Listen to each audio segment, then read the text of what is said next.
So the point is कि अब हम लोग एक ऐसे सरफेस के बारे में पढ़ने वाले हैं। सरफेस क्या है? एक थ्री डायमेंशनल ऑब्जेक्ट है। तुम बोल सकते हो ये टू डायमेंशनल भी है, ऐसा नहीं बोलेंगे। एक सरफेस एरिया जो है वो टू डायमेंशनल भी हो सकता है और थ्री डायमेंशनल भी हो सकता है। जैसे गॉसेस लॉ की बात याद करो।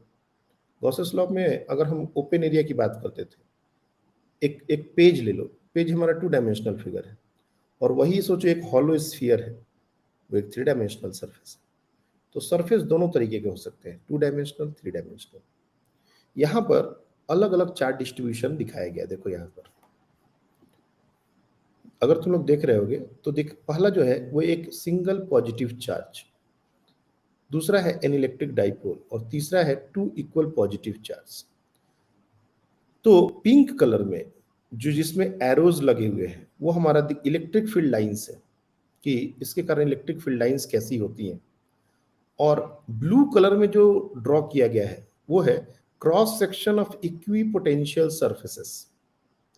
सबसे पहले तो मैं डिफाइन कर दूं, फिर वापस इस डायग्राम पर आएंगे कि इक्वी पोटेंशियल सर्फेस होता क्या है, और उसके डेफिनेशन से ही बहुत सारी बातें निकल के सामने आ जाएंगी। जैसे अगर हम डिफाइन करना चाहें equi potential surface,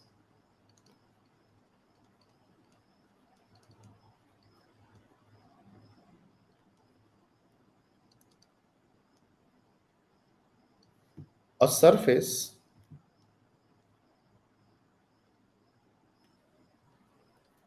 on which if we take any 2 points,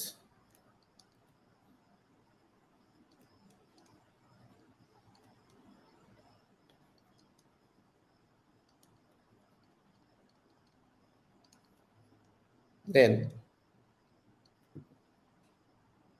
the potential difference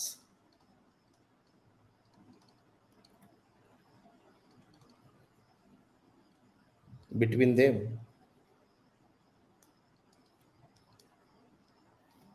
will be zero. दूसरे तरीके से इसको बोला जाए कि कोई भी 2 पॉइंट का पोटेंशियल सेम होगा, मतलब एकदम लेमन तरीके से बोला जाए तो if we take any 2 points, the potential of any 2 points will be same. Potential of any 2 points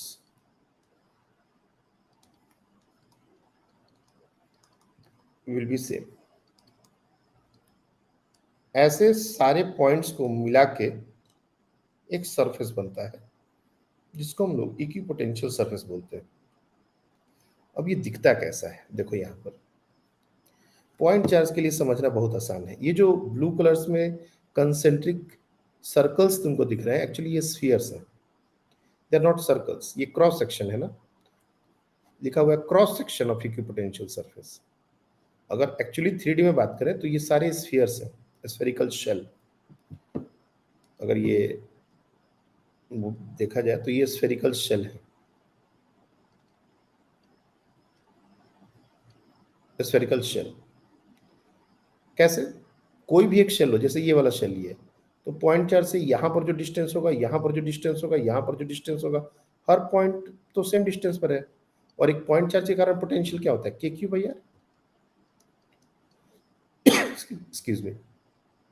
तो पोटेंशियल इस पॉइंट का, इस पॉइंट का, इस पॉइंट का, सबका तो सेम ही होगा, तो एक इक्विपोटेंशियल सरफेस हो गया।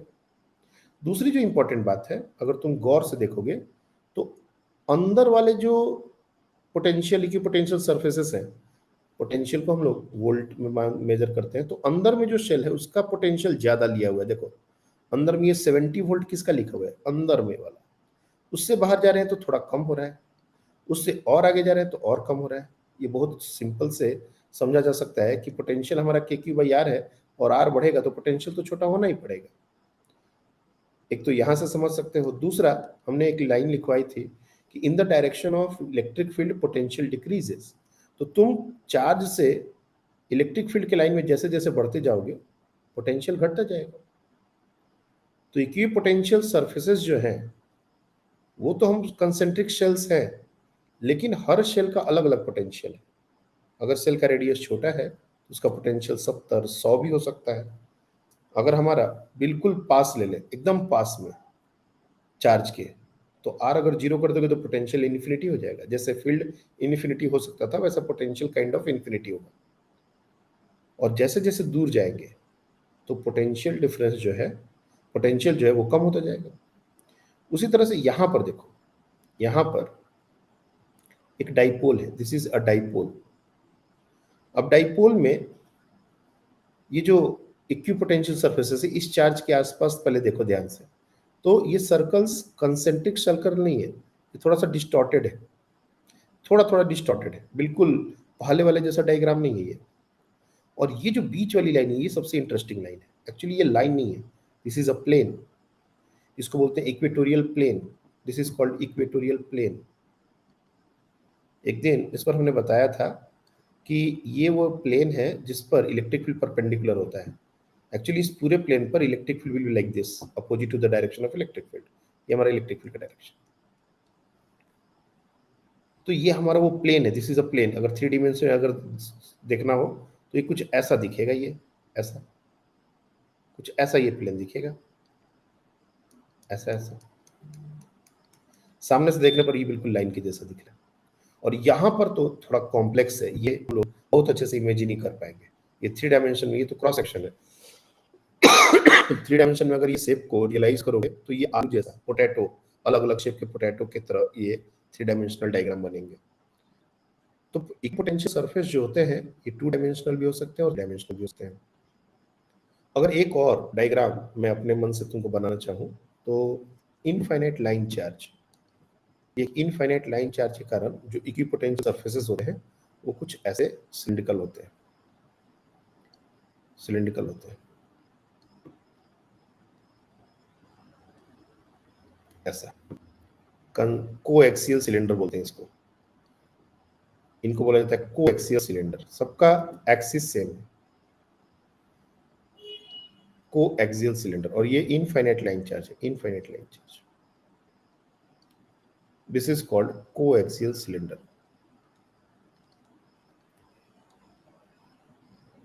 बहुत बार तो डायरेक्टली ये भी पूछ दिया जाता है कि ये चार्ज है तो इसके कारण इक्विपोटेंशियल सरफेस बनेगा कैसा।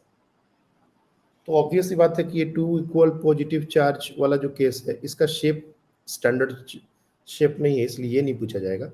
हाँ, डाइपोल के कारण पूछा जा सकता है, तो एक प्लेन बन रहा है इक्वेटोरियल प्लेन। पॉजिटिव चार्ज के कारण या फिर एक पॉइंट चार्ज के कारण पूछा जाए तो शेल, और एक line charge, infinite line charge के पूछा जाए तो कोएक्सियल सिलेंडर। अब इक्विपोटेंशियल सरफेस होते क्या है ये हमने थोड़ा देख लिया। अब हम लोग एक और इक्विपोटेंशियल सरफेस मैंने यहाँ पर देखो बनाया है, ये यूनिफॉर्म इलेक्ट्रिक फील्ड।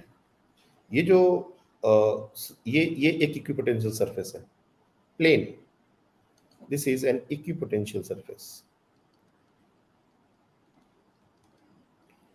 और ये कैसा, ये कब बनेगा, जब यूनिफॉर्म इलेक्ट्रिक फील्ड हो।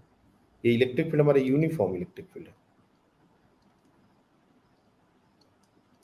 और इसी को अगर हम यहां से देखेंगे ना, यहां से अगर देखेंगे, ये तो थोड़ा सा 3D व्यू हो गया, अगर यहां से देखें तो कायदे से ये दिखेगा कैसा। और बार बार क्वेश्चन में जो डायग्राम दिखता है वो कुछ ऐसा दिखता है। ये हमारा इलेक्ट्रिक फील्ड है,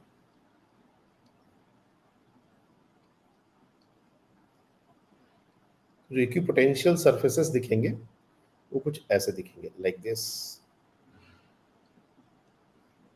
और इंटरेस्टिंग बात क्या है कि ये 90 डिग्री फॉर्म करते हैं, लाइक दिस। क्यों करते हैं ये सब अभी एक्सप्लेनेशन में आएगा।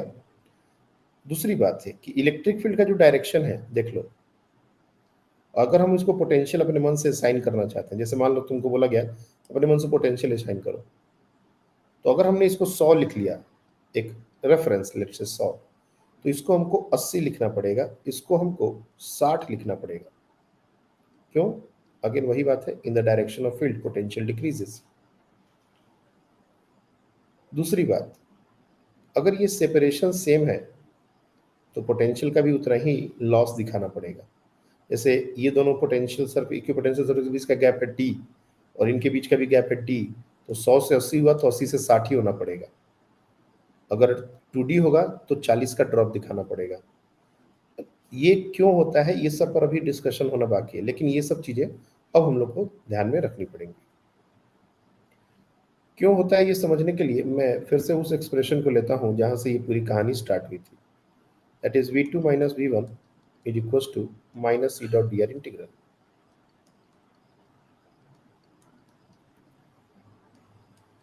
मैं कह रहा हूं कि हम कोई भी दो पॉइंट लेंगे तो उसके बीच में पोटेंशियल डिफरेंस जीरो होगा। इसका मतलब मैं इनडायरेक्टली ये कह रहा हूं कि ऑन इक्विपोटेंशियल सरफेस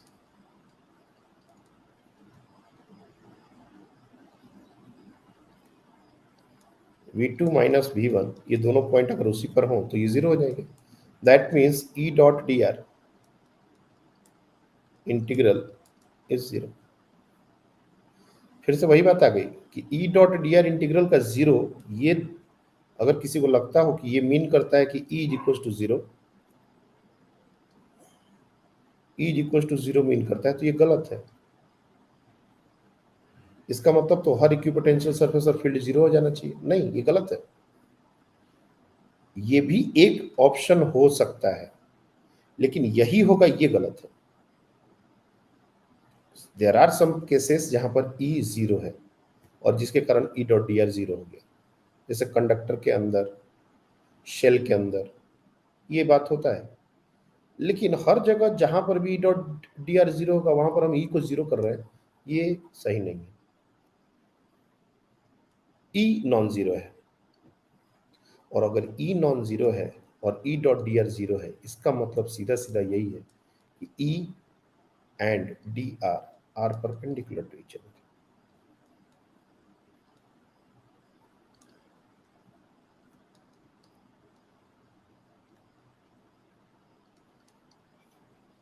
तो मैं पहला स्टेटमेंट जो इक्विपोटेंशियल सरफेस के बारे में प्रॉपर्टीज में बना रहा हूं वो क्या बना रहा हूं, देखो। Electric field lines always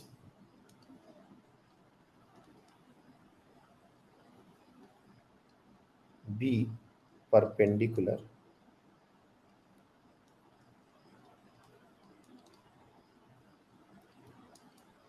to an equipotential surface.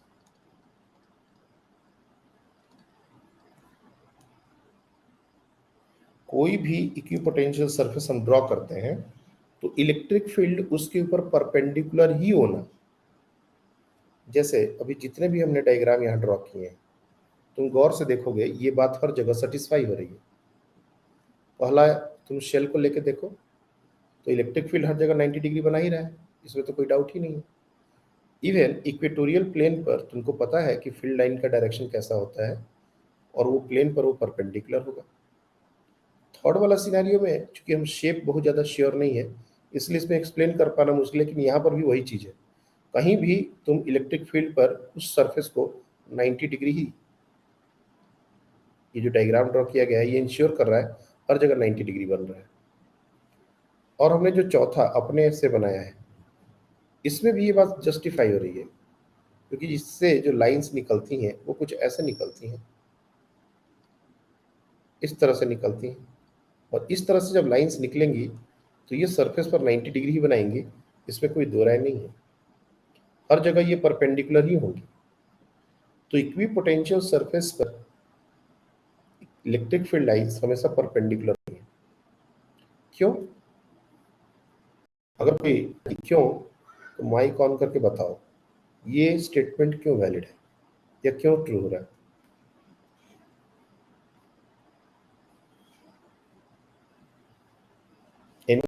Why electric field lines must be perpendicular to an equipotential surface?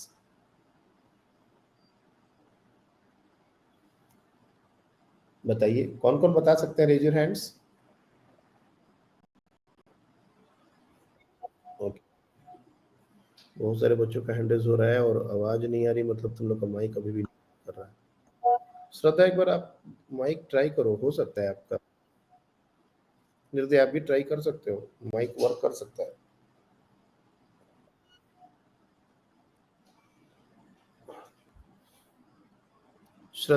श्रद्धा, कोशिश कीजिए आप एक बार। बढ़िया।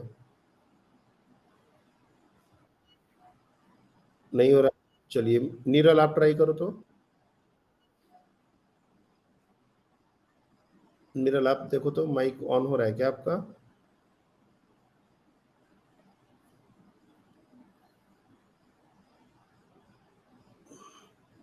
नचिकेत आप ट्राई करो। हाँ चलिए बोलिए। ओके कोई बात नहीं। नचिकेत आप ट्राई करो, बोलो क्यों 90 डिग्री होना चाहिए? आवाज नहीं आ रही है बच्चे आपकी। हो सकता है माइक का भी कुछ इश्यू हो। देखो, एक्चुअली ऑलरेडी काफ़ी टाइम हो चुका है, मैं लेता आंसर्स, लेकिन बहुत कुछ डिस्कस करना है। मैं बोल देता हूँ, ध्यान से सुनो। इस तरह के केसेस में एक तो तरीका होता है ये बोलने का कि सर ऐसा होता है इसलिए ऐसा।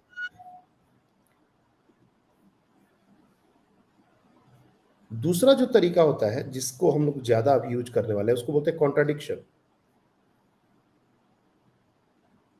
कॉन्ट्राडिक्शन से भी बहुत सारी चीजें प्रूव होती हैं। जैसे तुम लोग को याद होगा बचपन में तुम लोग ने रूट 2 को एक क्या बोलते हैं उसको, प्राइम नंबर या रूट 2 को, हाँ प्राइम नंबर ही बोलते हैं ना, पी/क्यू के फॉर्म में लिखते हैं उसको क्या बोलते हैं हम लोग? रूट 2 इज नॉट अ, ऐसा प्रूफ करना होता था अपने को, तो हम मान लेते थे कि नहीं वो है, और उसको फिर कॉन्ट्राडिक्शन से प्रूफ करते थे। हाँ रैशनल इरेशनल, देखो दिमाग से निकल गया। तो अपने को बोलना होता था कि रूट 2 एक इरेशनल नंबर है, आपको ये प्रूफ करना है। तो इसको कॉन्ट्राडिक्शन से प्रूफ करते थे कि मतलब नहीं चलिए मान लेते हैं कि ये रैशनल नंबर है, और जब ये रैशनल है तो ये चीज सेटिस्फाई करना चाहिए जो हो ही नहीं रहा। मतलब कॉन्ट्राडिक्शन से हम प्रूव कर रहे हैं कि ये इरेशनल नंबर है। वैसे ही बहुत बार ऐसा डिस्कशन के दौरान, आज और कल जो भी क्लासेस हो रही है उसमें डिस्कशन के दौरान ऐसी बातें आएंगी जिसको डायरेक्ट थोड़ा सा प्रूफ करना मुश्किल होगा, तो हम कॉन्ट्राडिक्शन सहारा लेंगे।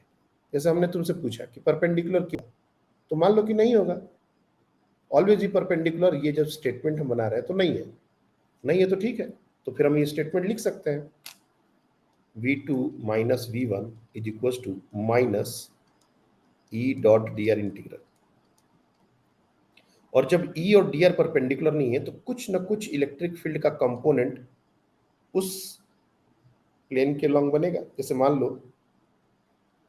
ये एक वो सरफेस है, ये हमने एक छोटा सा पैच बनाया है सरफेस, और मैं बोल रहा हूं कि इलेक्ट्रिक फील्ड इस पर लॉ कहता है कि ये नॉर्मल होना चाहिए बिल्कुल ऐसा। This is how the law says. लेकिन हम करें नहीं, इलेक्ट्रिक फील्ड ऐसा नहीं होना चाहिए। इलेक्ट्रिक फील्ड कोई भी एंगल पर हो सकता है, लाइक दिस, 90 डिग्री नहीं होगा। तो अगर इलेक्ट्रिक फील्ड ऐसा है तो उसका एक कंपोनेंट इस सरफेस के अलॉन्ग होगा, and that is E cos theta.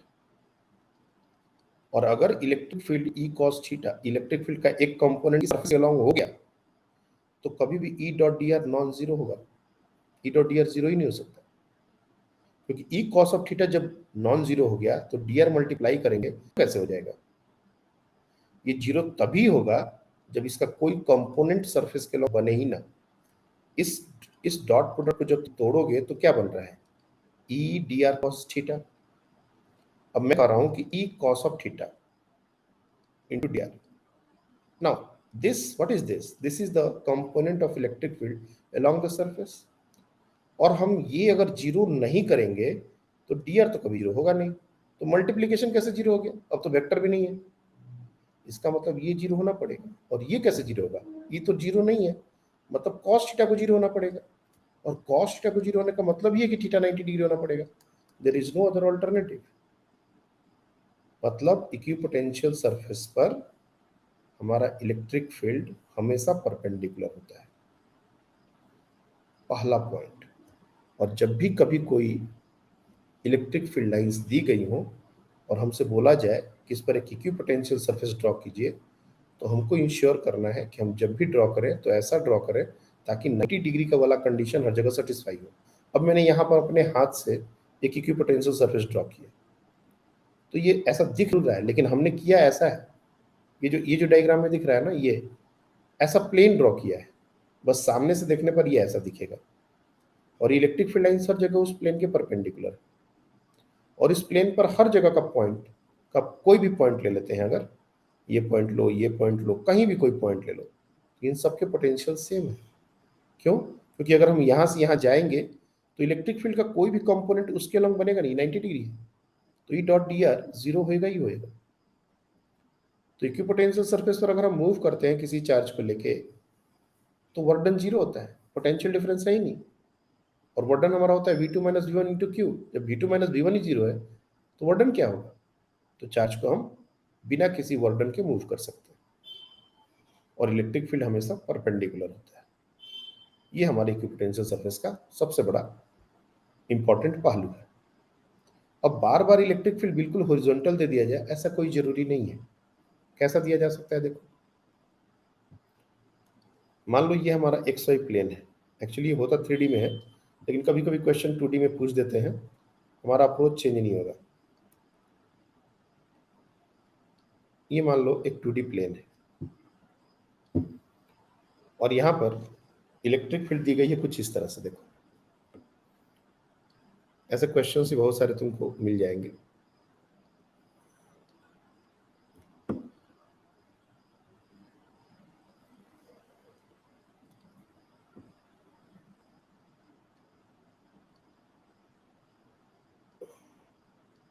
ये सारे पैरेलल लाइंस और इक्वी स्पेस्ड लाइंस है, यूनिफॉर्म।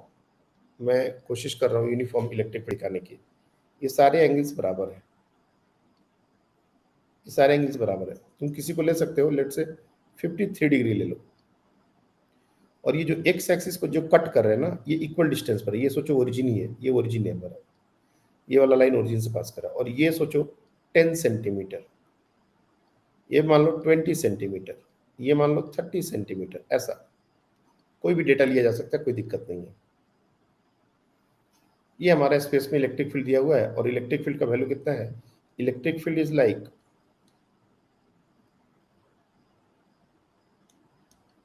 100 न्यूटन पर कूलम, ये भी एक यूनिट होता है, या वोल्ट पर मीटर, ये दोनों यूनिट होते हैं इलेक्ट्रिक फील्ड के।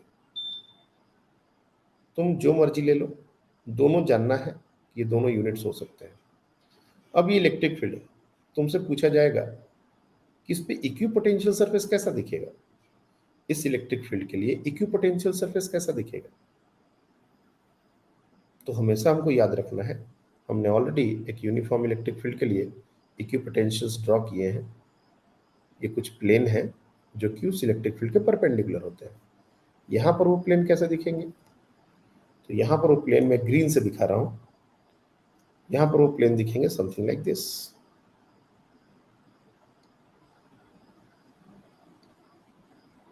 ये प्लेन्स हैं, सामने से देखने पर ये बिल्कुल लाइन की तरह दिखेंगे, ताकि हर जगह ये 90 डिग्री, ये हर जगह 90 डिग्री। और इसका पोटेंशियल कुछ मान लेते हैं 100 लिया हमने रेफरेंस। 100 कैसे होगा ये मैटर डिस्कशन का नहीं है अभी, तुम 20 ले लो, कोई दिक्कत नहीं है। लेकिन इसके बाद ये पोटेंशियल जो है वो कम होगा, 80 होगा, 70 होगा, या 60 होगा। डिस्टेंसेस अगर हमने बराबर ले लिए तो उसके अकॉर्डिंग अपने को पता चलेगा।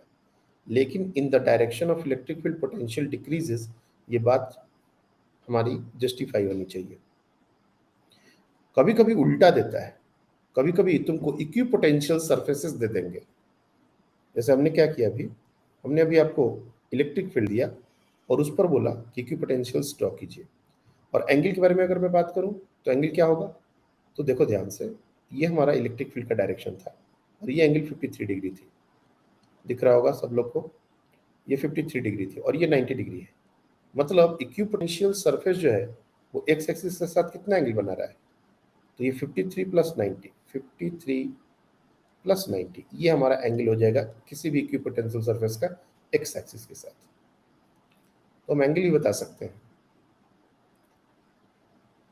दूसरी बात कि अगर मान लो तुमको इक्विपोटेंशियल ही ड्रॉ कर दिया गया पहले से ही, और बोला गया इलेक्ट्रिक फील्ड बनाओ, जैसे ऐसे भी क्वेश्चन बहुत सारे आपके मॉड्यूल में डीबीपी में मिलेंगे कि ये ऐसा हमारा एक कोऑर्डिनेट सिस्टम है और उसमें इक्विपोटेंशियल सर्फेसेस कुछ ड्रॉ किए गए लाइक दिस।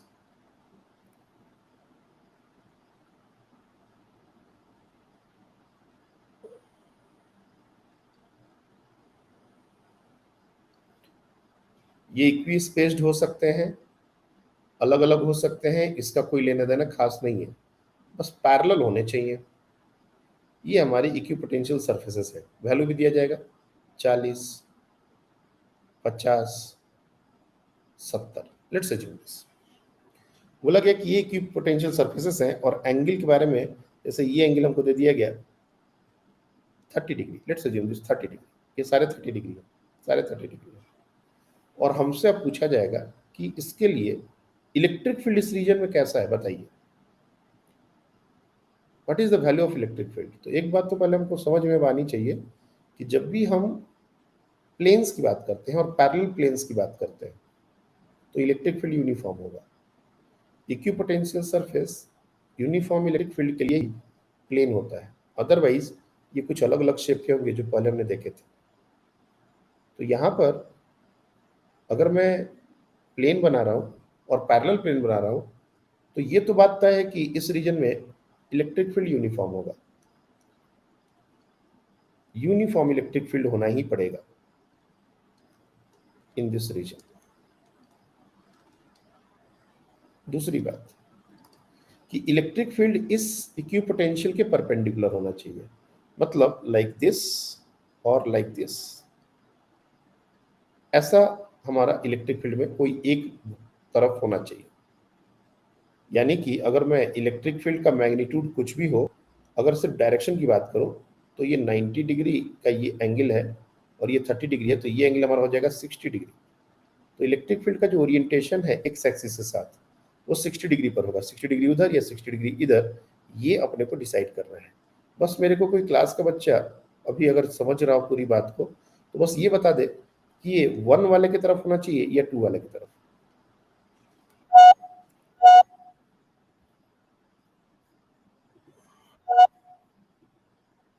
बहुत बढ़िया, वेरी फास्ट। तुम लोग हाँ चैट में भी आंसर कर सकते हो, जल्दी होता है। Very good, very good. जितना जल्दी तुम्हारा जवाब आएगा उतना ही मेरे को ये पता चलेगा कि तुम कॉन्सेंट्रेटेड हो, समझ भी रहे हो और सुन भी रहे हो। तो 2 की तरफ होगा, वजह बहुत साफ है। इस डायरेक्शन में पोटेंशियल घट रहा है तो हमारा इलेक्ट्रिक फील्ड हो किसी डायरेक्शन में सकता था, लेकिन potential decreases in the direction of electric field. अगर हम ये डायरेक्शन नहीं चूज करेंगे और ये डायरेक्शन चूज कर देंगे तो ये हमारा अपोजिट डायरेक्शन हो गया, इससे पोटेंशियल बढ़, ये गलत है, ये नहीं हो सकता। सॉरी,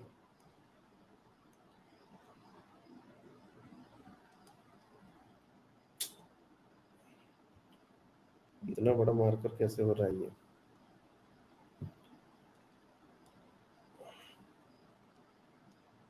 हाँ, तो हमको इसी डायरेक्शन में इलेक्ट्रिक फील्ड लेना होगा। अब इलेक्ट्रिक फील्ड कितना होगा ये भी बात है। अभी इलेक्ट्रिक फील्ड कितना होगा ये समझने के लिए हमको कैलकुलेशंस करने पड़ेंगे। मैं एक एग्जांपल से इस चीज को बता दूंगा कि ये कैसे करते हैं। लेकिन हमको इलेक्ट्रिक फील्ड कैसा होगा, नीचे की तरफ ही होगा, ऊपर की तरफ होगा, 90 डिग्री पर होगा, ये सब बात में कोई कंफ्यूजन नहीं। दूसरी बात, मान लो यही पहला केस, ये जो है कि इलेक्ट्रिक फील्ड हमको दे दिया गया 100 न्यूटन पर कूलम और हमको कोई भी 2 पॉइंट रैंडम दे दिए गए। जनरली क्या होता है, मैं ये पूरा इलेक्ट्रिक फील्ड वाला डायग्राम दोबारा नहीं बना रहा, एक बात समझो।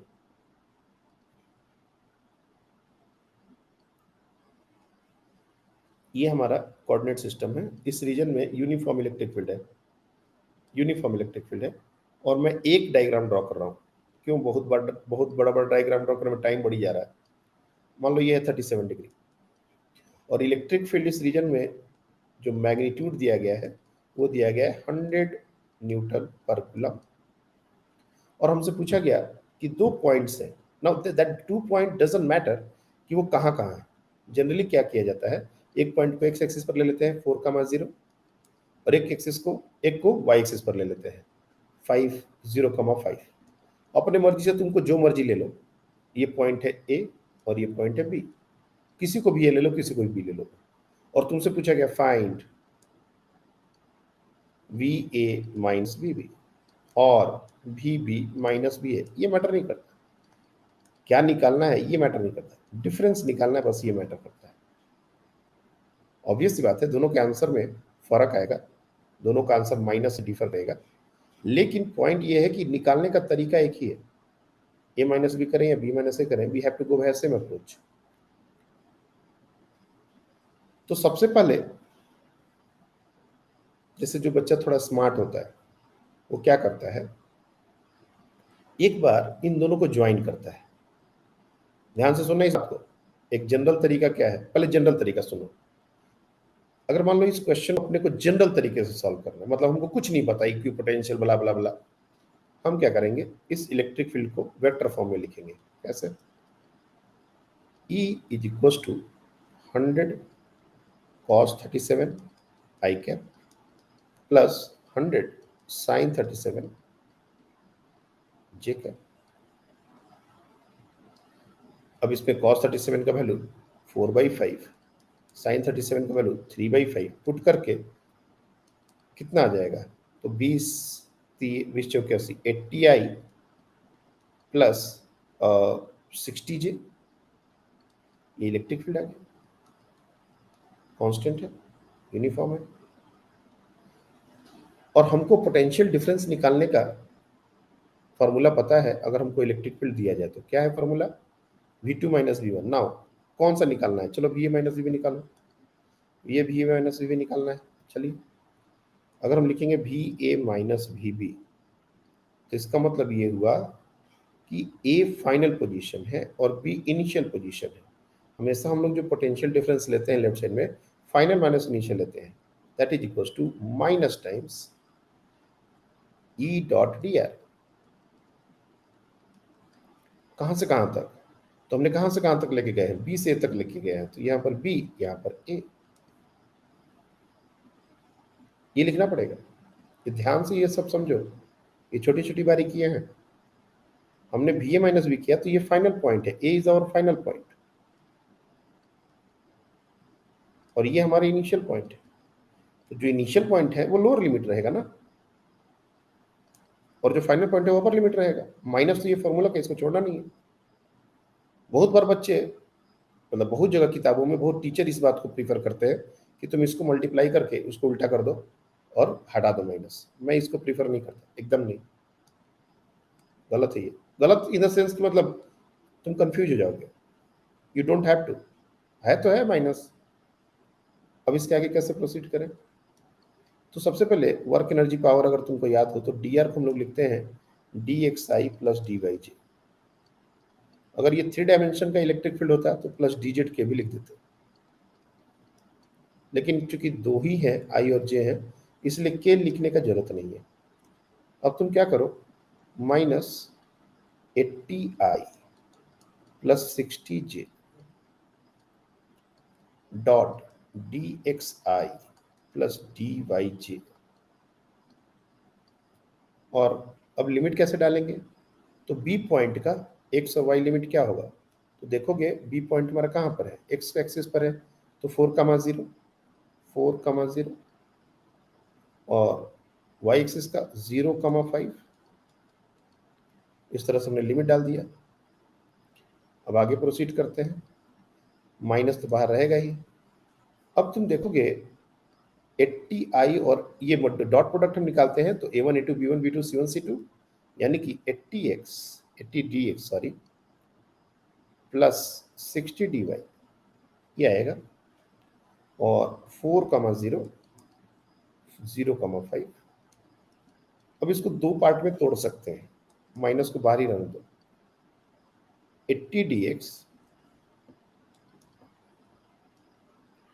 80dx इंटीग्रेशन, अब x का लिमिट सिर्फ डालेंगे, dx है ना, तो x का लिमिट कहाँ से कहाँ, 4 to 0 प्लस 60dy, कहाँ से कहाँ लिमिट, तो 0 से 5। अब सिंपल है, अब कुछ करने की जरूरत ही नहीं है, 80 को बाहर निकाल दो, कांस्टेंट है, dx का इंटीग्रेशन क्या हो जाएगा x, और लिमिट कहाँ से कहाँ 4 to 0 प्लस 60 बाहर जाएगा। कुछ बच्चे इसको पहले भी बिना इतना लंबा खींचे कर सकते थे, लेकिन मैंने जानबूझ के थोड़ा सा इसको खींचा ताकि जो बच्चे एक बार में नहीं समझते, जिनको तकलीफ होती है स्टेप जंप करने से, वो लोग भी थोड़ा अच्छे से समझ लें। तो 80 इंटू 0-4 प्लस 60 इंटू 5-0। अब ये 300 यहाँ दिख रहा है और यहाँ पर -320 दिख रहा है, ये -320 है और ये +300 है। तो इसको माइनस किया तो ये आ जाएगा -20 और माइनस बाहर है, ये पूरा वैल्यू आ जाएगा 20 वोल्ट। ये हमारा फाइनल आंसर है। तो पॉइंट इज कि VA माइनस VB पॉजिटिव आने का मतलब कि A का पोटेंशियल ज़्यादा है, B का पोटेंशियल कम है। अगर तुमसे VB माइनस VA पूछा जाता तो बस एक माइनस लगाना है और कुछ नहीं करना। अब दोबारा से ये कैलकुलेशन क्यों करेंगे? तुम चाहो तो दोबारा कर सकते हो, but you are going to get the same answer, same approach. बस लिमिट को इंटरचेंज करना पड़ेगा। ये 4,0 ऊपर चला जाएगा, 0,5 नीचे आ जाएगा। तो इस तरह से हमने कोई भी रैंडम पॉइंट, ऐसा नहीं है कि ये एक्स एक्सिस का पॉइंट था, वाई एक्सिस का पॉइंट था, हम कोई भी पॉइंट के बीच में अगर इलेक्ट्रिक फील्ड दे दिया गया और हमको पोटेंशियल डिफरेंस निकालना हो तो यही तरीका है। अब यहाँ पर इलेक्ट्रिक फील्ड डायरेक्टली ना देके डायग्राम दे दिया तो हमको वेक्टर तोड़ने तो आता ही है, कर लेंगे, इसमें कोई बड़ी बात नहीं है। लेकिन मेडिकल में इतना तक नहीं देते। मेडिकल का क्वेश्चन जो है ये भी नहीं पूछते। क्या पूछेंगे मैं बता रहा हूँ, ध्यान से सुनो। बहुत बार वो जो क्वेश्चन देंगे, पहले तो ये सब चीज़ें पूछी ही नहीं जाती, क्योंकि ये सब चीज़ें सारे बच्चे समझ ही नहीं पाते। इस बार का भी पेपर तुम लोग देख लेना, इक्विवेलेंट कैपेसिटेंस पूछा गया है तो तुम क्या उम्मीद करते हो। बट फिर भी जैसे मान लो इलेक्ट्रिक फील्ड दे दिया गया कुछ ऐसा, ये इलेक्ट्रिक फील्ड जो भी वैल्यू है, जो भी एंगल है, लेट से दे दिया गया 30 डिग्री, और हमको ये जो दो पॉइंट्स दिए जाएंगे, हमने जानबूझ के फिर से एक्स और वाई एक्सिस पर ले लिया। जनरली जैसा क्वेश्चन होता है हम वैसा ही ले लेते हैं, और इनके बीच में पोटेंशियल डिफरेंस निकालने बोला गया, कोई को एक बोल दो, कोई को भी बोल दो। बहुत बार ऐसा देखा गया है कि तुम जब इसको ज्वाइन करोगे ना तो ये 90 डिग्री हो जाएगा इस इलेक्ट्रिक फील्ड का। मतलब ये जब एंगल निकालोगे तो इसका और इलेक्ट्रिक फील्ड का सम 90 डिग्री हो जाएगा। मतलब ये एंगल अगर थीटा है तो थीटा प्लस 30 ये 90 डिग्री हो जाएगा। और जैसे ये 90 हो गया, इसका मतलब ये एंगल 90 डिग्री हो गया। इसका मतलब ए और बी जो है वो एक पॉइंट है, वो ऐसे एक सरफेस पर लाई करेंगे जो दोनों इक्विपोटेंशियल बेसिकली। अगर हम इक्विपोटेंशियल्स ड्रॉ करेंगे तो ए और बी उसी उसी सेम सरफेस पर पॉइंट आ जाएंगे। मतलब हमको इतना सारा कैलकुलेशन करने का जरूरत ही नहीं पड़ रही, हम सीधे लिख देंगे कि VA minus VB equals to 0। और इवन इस केस में भी यहाँ पर तो वैसे 0 नहीं आया, लेकिन चेक करने में कोई बुराई नहीं था कि तुम ए बी को ज्वाइन कर दो। मैंने तो रैंडम डेटा लिया हुआ है, जब एग्जाम में क्वेश्चन आएगा तो रैंडम डेटा, ये एंगल एक बार मेजर कर लो। ये तो tan थीटा से पता चल जाएगा ना, ये है 5, ये है 4, तो tan थीटा निकल जाएगा ना अपना।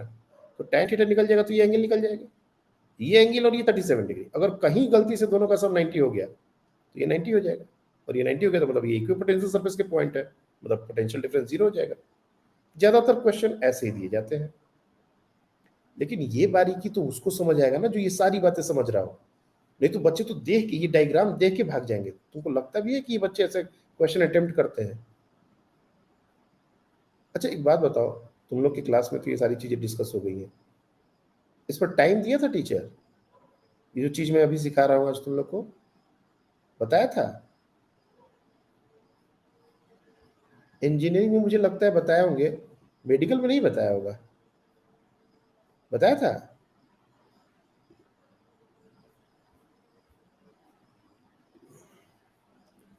एनीवे, तो ये हमारा एक इक्विपोटेंशियल सरफेस का बहुत ही इंपॉर्टेंट कॉन्सेप्ट है। अगर हमको इलेक्ट्रिक फील्ड डायग्राम के अनुसार दे दिया जाए और हमको पोटेंशियल डिफरेंस निकालना हो, so this is how we are going to proceed. एक बार चेक करने में बिल्कुल भी बुराई नहीं है कि वो दोनों पॉइंट को लाइन ज्वाइन करने वाला जो लाइन है क्या वो इलेक्ट्रिक फील्ड के परपेंडिकुलर हो रहा है क्या? जैसे ही अगर हुआ मतलब पोटेंशियल सेम हो जाएंगे, और अगर नहीं हुआ तब तो फिर अपने को ये तरीका अपनाना पड़ेगा, ये तरीका अपनाना पड़ेगा। इसमें भी हम कुछ कुछ चीजें समझ सकते हैं कि आंसर कैसा होना चाहिए। जैसे मान लो ये जो 2 पॉइंट्स हैं, ये जो 2 पॉइंट्स हैं ए और बी, तो बी पॉइंट से हम एक लाइन ड्रॉ करेंगे जो कि इलेक्ट्रिक फील्ड के परपेंडिकुलर हो, और ए पॉइंट से एक लाइन ड्रॉ करेंगे जो इलेक्ट्रिक फील्ड के परपेंडिकुलर हो।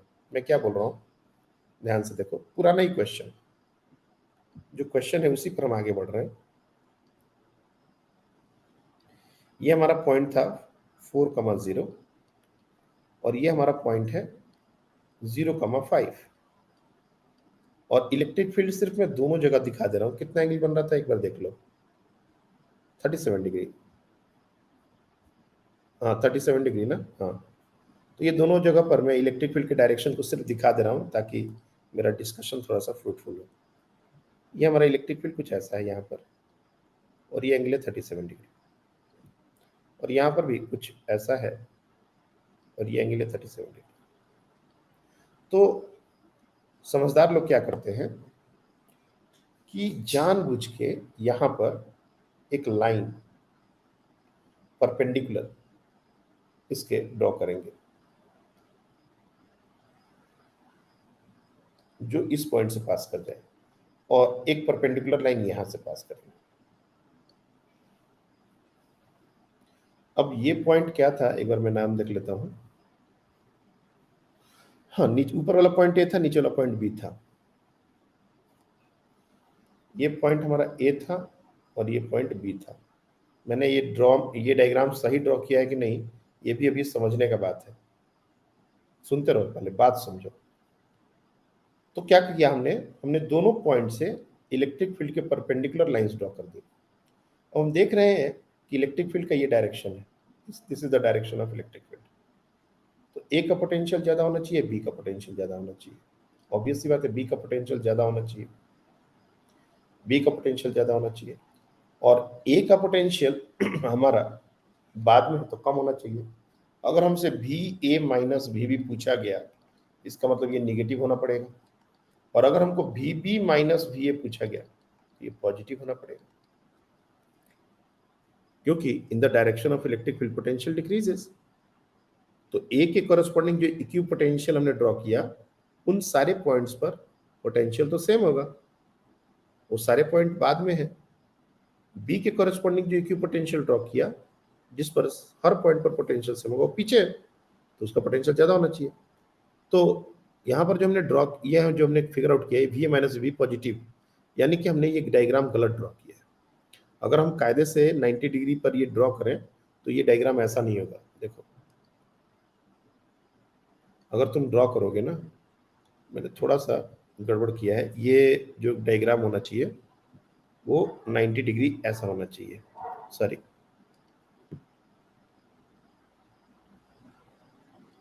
और इसका 90 डिग्री कुछ ऐसा होना चाहिए, ऐसा। तो हमारा ए पीछे हो गया और बी आगे हो गया। ये कैसे पता चलेगा, ये तुम एंगल मेजर करके देख सकते हो, एंगल मेजर करके, कुछ और तिकड़म लगा के भी कर सकते हैं हम लोग ये सब काम।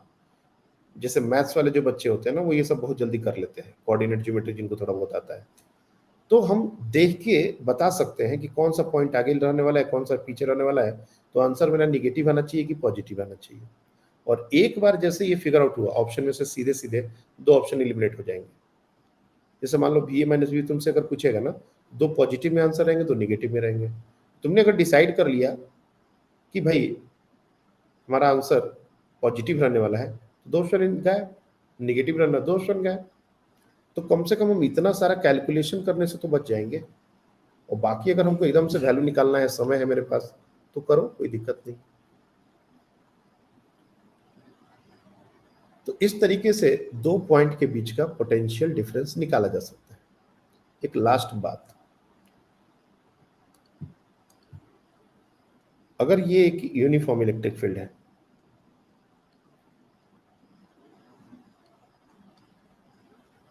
ये एक यूनिफॉर्म इलेक्ट्रिक फील्ड, तो इक्विपोटेंशियल सरफेस ऐसा दिखेगा। ये बार बार मैं बता रहा हूं, इसको कितनी बार मैंने बताया मुझे नहीं पता। अगर सेपरेशन सेम हो, मान लो तुमसे कोई पूछे कि ये पॉइंट है ए और यहां पर कोई पॉइंट है बी, भी ए माइनस भी बी क्या होगा? पहले तो पॉजिटिव होगा। दूसरा कि भी ए से भी बी पर जाने के लिए तुम कोई भी रास्ता चूज कर सकते थे।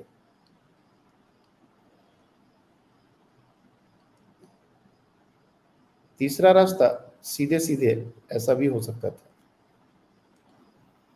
लाइक दिस, बिल्कुल स्ट्रेट लाइन बात। लेकिन अगर मैं तुमसे कहूं कि तुम ये वाला रास्ता चूज करो, ए से तुम सीधे यहां से यहां आ जाओ, यहां पर,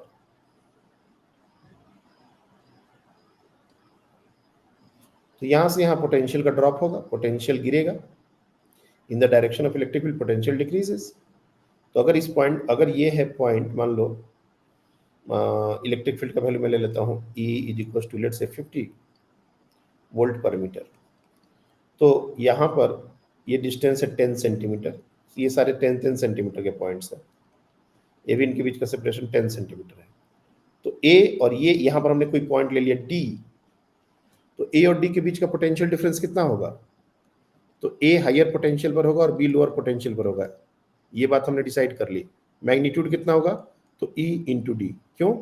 डी हमारा इलेक्ट्रिक फील्ड के डायरेक्शन में ही है, तो कॉस थीटा जीरो होने के बाद है यहाँ पर cos theta zero, cos one, cos theta one, और सेपरेशन कितना है? तो 20 सेंटीमीटर, तो 50 इंटू 20/100, सेंटीमीटर था तो मीटर में कन्वर्ट करना पड़ेगा, ये हो जाएगा 10 वोल्ट। अब V A minus V D, sorry ये डी लिखो यहां पर, V A minus V D, ये 10 वोल्ट है। तो हम क्या बोल रहे हैं तुमको, तुम यहां से डी पर आओ और डी से बी पर जाओ, लेकिन डी से बी पर जाओगे ना तब कोई पोटेंशियल का ड्रॉप नहीं होगा, V D minus V B ये जीरो होगा। क्यों? क्योंकि वो इक्वी पोटेंशियल सरफेस है। यानी कि अगर इन दोनों को क्लब कर दिया जाए तो V A minus V B हमारा 10 वोल्ट आ जाएगा। अगर तुम्हारा मर्जी वैसे नहीं जाने का है तुम क्या करो, तुम दूसरा और रास्ते हैं, बहुत रास्ते। कैसे?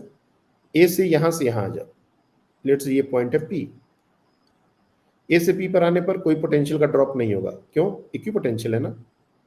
पी से क्यू पर जाओ और क्यू से बी पर चले जाओ, तो पी से क्यू आओगे तो ड्रॉप होगा, कितना का ड्रॉप होगा? फिर से वही ई इंटू डी, और क्यू से बी पर जाने पर कोई ड्रॉप नहीं होगा क्योंकि क्यू और बी का पोटेंशियल सेम है।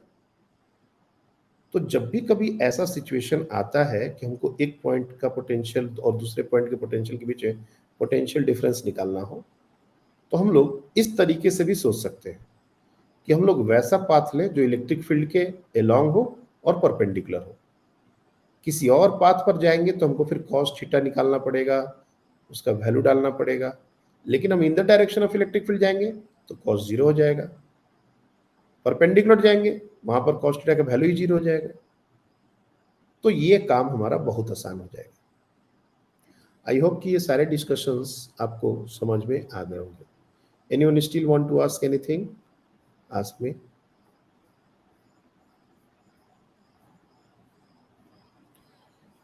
इक्विपोटेंशियल सरफेस पर जितनी भी बातें हुई हैं ये तो सही है ही, लेकिन एक बोल्ड स्टेटमेंट हम बनाने जा रहे हैं कि कंडक्टर का जो सरफेस होता है, conductor is an example of equipotential surface. अब यहां से कंडक्टर की बात शुरू हो जाएगी। कंडक्टर, एक मिनट, हाँ बोलो। सिर्फ मॉड्यूल से, अच्छा ठीक है। हाँ पार्थ पूछो, क्या है क्वेश्चन? सर जो पॉइंट चार्जेस है या फिर मतलब जैसे दो पॉजिटिव दो नेगेटिव ऐसा कुछ भी रहेगा जैसे आपने पहले बताया, तो उसमें कैसे डिसाइड करेंगे कि इक्विपोटेंशियल सरफेस कहाँ है? अरे फिर वो बहुत मुश्किल हो जाएगा ना बच्चे। डाइपोल में फिर भी आसान है, लेकिन अगर एक पॉइंट चार्ज है, देखो एक पॉइंट चार्ज है तो पोटेंशियल के क्यू बाई आर होता है, स्फेरिकल होता है, उसमें भी यूनिफॉर्म इलेक्ट्रिक फील्ड का बात नहीं आएगा। लेकिन अगर इस तरह का केस है, तीसरा वाला, ऐसा केस नहीं दे सकते, क्योंकि यहाँ पर इक्विपोटेंशियल्स ड्रॉ करना, इमेजिन करना बड़ा मुश्किल है। वो तो डायग्राम हमने निकाल के दिखा रहे हैं बोल के ये थोड़ा सा समझ आ रहा है। अगर ये डायग्राम नहीं है तो तुम सोच भी नहीं पाओगे कि इक्विपोटेंशियल दिखेगा कैसा। ये तो सर इसका क्वेश्चन कैसे बनेगा, मतलब जो ऐसे सिंगल पॉजिटिव चार्ज कैसे इलेक्ट्रिक डायपोल के देते हैं? सिंगल पॉजिटिव चार्ज के कारण तो स्फेरिकल बन ही रहा है, इसमें क्या दिक्कत है? ये तो फॉर्मूले से नहीं मतलब जैसे दो चार्जेस है तो उसमें इक्विपोटेंशियल सरफेस कैसे डिसाइड होगा, वो नहीं समझ में। इक्विपोटेंशियल कैसे डिसाइड होगा, इसका जो फील्ड लाइंस हम ड्रॉ करेंगे, उस फील्ड लाइंस के परपेंडिकुलर जहां जहां पॉइंट्स हैं उनको ज्वाइन करना होगा। तो ये कंप्यूटर के ग्राफिक्स से बनेगा। मतलब इसके लिए एक टूल होता है जिसको हम लोग बोलते हैं क्या नाम था, मैटलैब। मैटलैब करके एक प्रोग्रामिंग होती है, उसमें ये सरफेस इमेजिन करते हैं हम लोग। हम ऐसे नहीं बना सकते इसका इक्वेशन, बहुत मुश्किल है। इक्वेशंस में भी तुम ड्रॉ भी कर लो, चलो मान लेते हैं इक्वेशन तुम ड्रॉ भी कर लो, लेकिन इमेजिन करना कि ये सरफेस कैसा होगा, बड़ा मुश्किल है। हाँ बोलो, किसका डाउट है? हाँ निरल, बच्चे आपका माइक काम नहीं कर रहा, कैसे काम चलेगा बताओ? माइक ऑन हो रहा है। सर हाँ बोलो बोलो बोलो। आवाज आ रही? हाँ हाँ आवाज आ रही है। सर वो डिसाइड कैसे किया कि वो मतलब टू पॉजिटिव चार्जेस के बीच की जो इक्विपोटेंशियल सरफेस के बीच का डिस्टेंस कहाँ पर ब्रॉड हो रहा और कहाँ पर नैरो है? क्योंकि ऐसा क्वेश्चन हमको क्लास में मतलब ऐसे डिस्कस थोड़ा हुआ था इसके कारण। नहीं, इक्विपोटेंशियल सरफेसेस के बीच का सेपरेशन हमेशा सेम होगा, ये नहीं हो सकता। ये सिर्फ यूनिफॉर्म इलेक्ट्रिक फील्ड के लिए हो सकता है। नॉन यूनिफॉर्म इलेक्ट्रिक फील्ड में इक्विपोटेंशियल सरफेस के बीच का सेपरेशन सेम नहीं होगा। तुम यहाँ पे देखो डाइपोल के लिए इवन 2 मिनट रुक जाओ, ये एक पॉइंट चार्ज के लिए भी जो कॉन्सेंट्रिक शेल्स हमने बनाए हैं, इसमें इक्विपोटेंशियल सरफेस के बीच का गैप सेम नहीं है। ये कंसेंट्रिक सेल तुमको इक्वी डिस्टेंस थोड़े ना दिख रहे हैं। अगर मान लो अंदर वाला 70 है तो 60 और 60 के बाद 50, इनके बीच का गैप अलग अलग होगा, क्योंकि इन्वर्सली प्रोपोर्शनल टू आर वाली बात आ रही है। तो सेपरेशन सेम होना ये कोई कंडीशन नहीं है। इक्वी पोटेंशियल इलेक्ट्रिक फील्ड पर परपेंडिकुलर होंगे, बस ये कंडीशन है। अब इलेक्ट्रिक फील्ड कैसा होगा? इलेक्ट्रिक फील्ड हर पॉइंट पर अलग अलग डायरेक्शन में होता है। रिजल्टेंट इलेक्ट्रिक फील्ड तुम ड्रॉ नहीं कर पाओगे, और तुम उसके परपेंडिकुलर सरफेस के बारे में कैसे सोच पाओगे? मैं तो एक डाइपोल का एक्सियल और इक्वेटोरियल पॉइंट पर हम इलेक्ट्रिक फील्ड निकाले, तुम सारे पॉइंट पर इलेक्ट्रिक फील्ड निकाले बैठोगे तो दिन बीत जाएगा तुम्हारा। पहले तुम इलेक्ट्रिक फील्ड का डायरेक्शन निकालोगे, फिर उसका परपेंडिकुलर पॉइंट निकालोगे, तब उसको ज्वाइन करोगे, दिन बीत जाएगा। ये काम हम नहीं कर सकते, ये काम कंप्यूटर करेगा। अगर हमारा इमेजिनेशन थोड़ा काम कर रहा है तो हम सोच सकते हैं कि कुछ ऐसा हो सकता है, लेकिन हम इसको एग्जैक्टली कभी नहीं बता सकते। अगर हमारे पास लेट्स एज्यूम, एक लास्ट बात सर हमको बोलने दो। अगर हमारे पास 2 पॉइंट चार्जेस है, लेट्स एज्यूम दिस, और एक पॉइंट चार्ज को हमने ओरिजिन पर रख दिया जानबूझ के,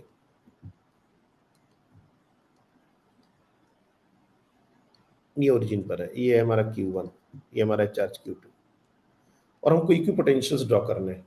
मैंने 2D में अगर ड्रॉ, एक्चुअली ये 3D पॉइंट होता है, तो ये 3D पॉइंट ले लो, x, y, z, ठीक है। अब इस पॉइंट का कोऑर्डिनेट है 0,0,0, इस पॉइंट का कोऑर्डिनेट होगा समथिंग a,0,0,0। अब इस x, y, z पॉइंट का डिस्टेंस यहां से निकाला जा सकता है, लेट से r1, यहां से निकाला जा सकता है लेट से r2, डिस्टेंस फॉर्मूला हमको पता है। तो उस पॉइंट का potential let say kq1/r1 plus kq2/r2, and that is equal to some constant, let say some constant. जब ये इक्वेशन बना दोगे ना, तो ये एक 3 डायमेंशनल सरफेस का इक्वेशन है। इक्वेशन बना सकते हो, सी की जगह 10 वोल्ट डाल दो, सी की जगह 20 वोल्ट डाल दो, 30 वोल्ट डाल दो, तो ये एक सरफेस का इक्वेशन बन जाएगा। लेकिन ये सरफेस कैसा दिखेगा, ये इस जन्म में तो मुश्किल है समझना। इतना मैथ तो मैथ वाला बच्चा भी नहीं पढ़ता। श्रद्धा बैठी हुई है, पूरा 12 पढ़ जाएगी तब भी उसको ये पल्ले नहीं पड़ने वाला कि इसका डायग्राम बनेगा कैसा 3D में। ये तो 3D का ये सरफेस है, दिस इज अ सरफेस। और ये आलू जैसा बनेगा कि पट्टल जैसा, ये किसी को नहीं पता। ये जो हाई ग्राफ और टूल्स हैं उसमें डालेंगे तब ये सरफेस बनेगा। जैसे आजकल बहुत सारे ग्राफिंग या ऐसे टूल्स आए हैं जिसमें अगर ये इक्वेशन को डाल दिया जाए तो उस प्लॉट कर देंगे प्लॉटर की तरह, तब हम देख सकते हैं कि अच्छा ऐसा होगा शेप। और मैं कोशिश करता हूँ कि ये जो शेप है, ये जो पॉइंट चार्ट के कारण क्रिएट हो रहा है, ये मैं प्लॉटर पर एक बार ट्राई करूंगा। तुम लोग ने बताया तो मेरे को ध्यान में अभी आया कि शायद किया जा सकता है, तो प्लॉटर से मैं प्लॉट करके दिखा सकता हूँ। लेकिन हम लोग इमेजिन इसको नहीं कर सकते, नहीं हो सकता ये, दिस इज इम्पॉसिबल। हमारा दिमाग और हमारा जो कैलकुलेशन इतना भी स्ट्रांग नहीं है कि हम हर पॉइंट पर परपेंडिकुलर ड्रॉ कर दें। ये एक कॉन्सेप्ट है, नहीं कर सकते, सेपरेशन सेम नहीं हो सकता। ये सब चीजें सिर्फ यूनिफॉर्म के लिए होती है और हमारा क्वेश्चन मोस्टली यूनिफॉर्म पर ही टिका रहता है। Anyone else?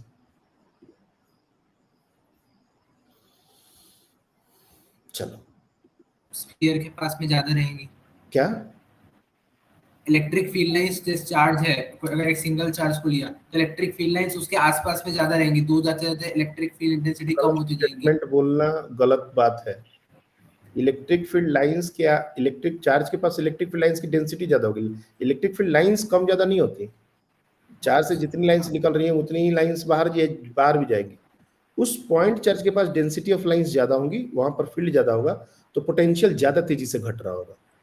जैसे यहाँ पर ये जो बार बार ये पहला वाला डायग्राम इसका बहुत बड़ा, मैं बार बार इस पर जा रहा हूँ और तुम लोग उस बात को पकड़ नहीं रहे, मुझे नहीं समझ आ रहा क्यों। ये पहले वाले जो शेल हैं वो नजदीक हैं, बाद वाले शेल दूर हैं, क्यों? और इन सबके बीच का डिफरेंस लगभग सेम है, मतलब सबको 10-10 वोल्ट के डिफरेंस पर ड्रॉ किया गया है। तो पहले के जो गैप है, रेडियस का जो डिफरेंस है और बाद का जो रेडियस का डिफरेंस है, ये दोनों अलग अलग दिखाया गया है। तो ये सारे पट्टे देखो 70, इसके बाद एक्चुअली 60 दिखाना चाहिए था, 50, 40, 30 एक छोड़ दिया गया होगा बीच में ऐसा, या फिर 70 के बाद 50, तो देखो 20 का गैप, हाँ 20 का गैप है। तो 20 का गैप है, तो देखो ये 20 का गैप से रेडियस का डिफरेंस अलग अलग है ना, और जैसे जैसे हम दूर जाएंगे वो ज्यादा डिफरेंस होता चला जाएगा। तो जहां पर डेंस लाइंस होती हैं वहां पोटेंशियल जल्दी से फॉल होता है। E dot D R integral, E का वैल्यू ज्यादा होगा तो पोटेंशियल ज्यादा जल्दी गिरेगा ना यार, ये तो सिंपल सी बात है, ये तो अंडरस्टैंड करने वाला बात है। और जहां पर इलेक्ट्रिक फील्ड का वैल्यू कम होगा, डेंसिटी क्या दिखाता है? डेंसिटी हमारा इलेक्ट्रिक फील्ड का वैल्यू दिखाता है। हमने आपको बताया था कि फील्ड लाइंस की जो डेंसिटी है वो इलेक्ट्रिक फील्ड बताती है। अब इलेक्ट्रिक फील्ड जहां ज्यादा है तो ज्यादा जल्दी पोटेंशियल गिरेगा ना यार, और जैसे जैसे हम दूर जा रहे हैं तो फील्ड की डेंसिटी कम हो रही है, जब डेंसिटी कम हो रही है तो पोटेंशियल भी धीरे धीरे गिरेगा, तो इसलिए आर बढ़ाना पड़ेगा सेम डिफरेंस के लिए। आई बात समझ में?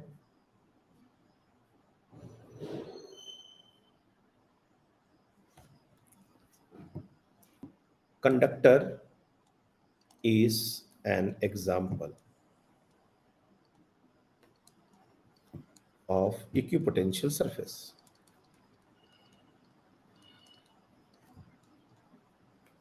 क्यों है ये भी अभी बात हो सकता है, लेकिन मैं पहले बता रहा हूं कि ये होता है। कंडक्टर एक इक्विपोटेंशियल सरफेस होता है, इसलिए तुम लोग को याद होगा कि जब भी हमने कंडक्टर ड्रॉ किया था और इलेक्ट्रिक फील्ड में जब इसको प्लेस करते थे, हमने कहा था कि इलेक्ट्रिक फील्ड लाइंस के जब हमने बात करी थी तो लाइंस इस पर परपेंडिकुलर ही टर्मिनेट होना, अगर तुम लोग को कनेक्ट हो रहा हो चीज तो ये हर जगह परपेंडिकुलर ही टर्मिनेट होना जरूरी है। क्यों? क्योंकि ये इक्विपोटेंशियल है, 90 डिग्री ही होना, और यहां से जब ओरिजिनेट होगा तो भी 90 डिग्री पर ही होगा। अगर यहां से फील्ड लाइंस ओरिजिनेट हो रही हैं इस साइड से तो ये 90 डिग्री पर ही होना, तो ये हर जगह 90 डिग्री बनना चाहिए। क्यों? इक्विपोटेंशियल है। कंडक्टर के ऊपर कोई भी दो पॉइंट, और ये हॉलो नहीं है, ये सॉलिड कंडक्टर है। मैं जब भी कंडक्टर की बात करूंगा, जब तक मैं हॉलो ना बोलूं, याद रखना कि सब सॉलिड कंडक्टर होता है। और सॉलिड कंडक्टर में सिर्फ सरफेस की बात नहीं हो रही, कोई भी दो पॉइंट, अंदर में, बाहर में, सरफेस पर कहीं भी दो पॉइंट, ये सब इक्विपोटेंशियल होते हैं। इसीलिए इलेक्ट्रिक फील्ड जीरो होना पड़ेगा। अगर इलेक्ट्रिक फील्ड जीरो नहीं होगा तो पोटेंशियल डिफरेंस आ जाएगा, और पोटेंशियल डिफरेंस को आने पर हम इक्विपोटेंशियल बोल नहीं सकते, इसलिए इसको इलेक्ट्रिक फील्ड जीरो होना पड़ेगा। इलेक्ट्रिक फील्ड कंडक्टर के अंदर जीरो होता है, इस बात को जस्टिफाई करने के हजार लॉजिक है। एक हमने अभी बताया, कल के डिस्कशन में और 15 लॉजिक बताएंगे, लेकिन कल के डिस्कशन में, चूंकि आज हम इक्विपोटेंशियल सरफेस पर बात कर रहे थे, तो इसलिए मोस्टली बातें हमने इक्विपोटेंशियल सरफेस की बता दी। चूंकि कंडक्टर एक इक्विपोटेंशियल सरफेस होता है, इसलिए कंडक्टर को इन्वॉल्व किया। और दूसरी बात कि इलेक्ट्रिक फील्ड, यहाँ पर हम आज क्लास को कवर कर देंगे, क्योंकि हम लोग को कल सुबह ही क्लास लेना है, और अभी जब हम कंडक्टर के अंदर घुस जाएंगे तो फिर हम रुकना अच्छा नहीं होगा। तो कंडक्टर का सारा बात एक ही साथ आ जाए तो अच्छा है। बस कंडक्टर हमारे लिए क्या है, कंडक्टर को हम डिफाइन करके छोड़ देते हैं आज, ताकि कल सुबह में जब क्लास हो, कल आपकी मॉर्निंग में क्लास है, तो अपन कंडक्टर्स के बेसिक से ही स्टार्ट करें। कंडक्टर का डेफिनेशन हमारे लिए बस ये है कि material having infinite very large number of free electrons. जिन बच्चों को बहुत अच्छा इमेजिन करना है कंडक्टर को, और कल का क्लास और कल के बाद का क्लास अच्छे से इमेजिन करना है, जैसे फ्लक्स इमेजिन किया हमने, तो कंडक्टर को इमेजिन करना है, तो मान के चलना कि कंडक्टर के अंदर इलेक्ट्रॉन्स जो होते हैं, free electrons are like gas in a container.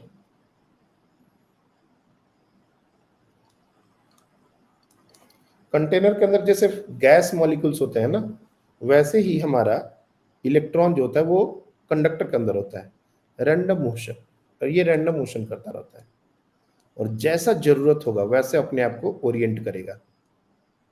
Random motion क्या होता है, गैसेस में ये चीज पढ़ा है हमने। तो हम जब भी कंडक्टर के बारे में सोचेंगे और जब भी कोई लॉजिक या कोई स्टेटमेंट कंडक्टर के बारे में बनाएंगे, हम इसी बात को ध्यान में रख के बनाएंगे। हमारा जो सारा थॉट प्रोसेस होगा इसी चीज को लेके होगा। Conductor, good conductor of electricity, malleable होते हैं, डक्टाइल होते हैं, ये सब हमारा आज का डिस्कशन में होगा ही नहीं। इलेक्ट्रोस्टैट के पूरे डिस्कशन में कंडक्टर का यही डेफिनेशन वर्क करेगा, large number of free electrons are like gas molecules, ताकि जब इलेक्ट्रिक फील्ड के इन्फ्लुएंस में ये इलेक्ट्रॉन्स आए तो जैसे जरूरत पड़े वैसे अपने आप को ओरिएंट कर दे। तो आज हम यही तक रखते हैं। आप इक्विपोटेंशियल सरफेस और उसके पहले के क्वेश्चन पोटेंशियल वाले कर लीजिए। 4 और डीपीपी हमने अपलोड किए हैं, शेयर नहीं किया अभी तक, क्योंकि मैं शेयर करूंगा 15 के बाद। डाउट डिस्कशन भी सारे जो आपके डीपीपी के होंगे वो 15 के बाद होंगे। जो गैप है 15 से 25 का, उसमें क्लास रेगुलर 9 के बराबर होगी मान के चलो। उसमें सिर्फ डाउट डिस्कशन होगा, डीपीपी डिस्कशन होगा, ताकि वो इजीली हो सकता है। रेगुलर क्लास थोड़ा मुश्किल जाएगा, टाइमिंग का भी इश्यू रहेगा, इसलिए मैं अभी मैक्सिमम कंटेंट डिलीवर कर रहा हूँ।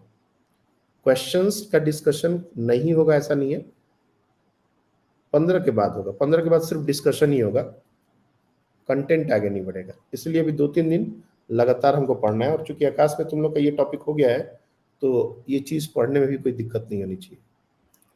That's all for today.